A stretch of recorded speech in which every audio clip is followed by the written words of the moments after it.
छेडलाई भए नि मलाई अल्झाइराख न तिमीमै भोलिलाई किन पर्खन्छौ तिमी हेर न आजलाई नै सारा हृदयले तिमीलाई नै चाहन्छ भने मेरो हृदयको एक सर्वनाम बनिदेऊ तिमी नै ल है माया तिम्रो अङ्गालो मेरो घर भयो भने फेरि फर्की आउला म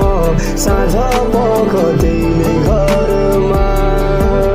यदि त्यही अङ्गालो नि मेरो निम्ति दोषी भयो भने माया यो जुनी त म काटिदिउँला तिम्रै भरमा तिम्रो अङ्गालो अलिअलि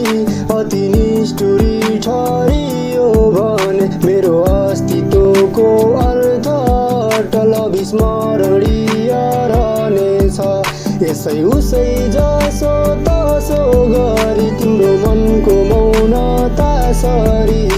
म आउला अलि अस्ताउँदै तिम्रो मनको वरिपरि ल है माया तिमी नै मेरो सबै थोक भयो भने फेरि सारा माया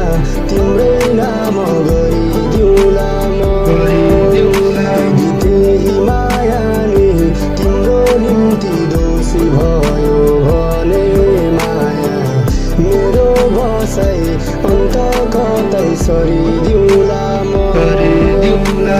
अर्थविहीन शब्द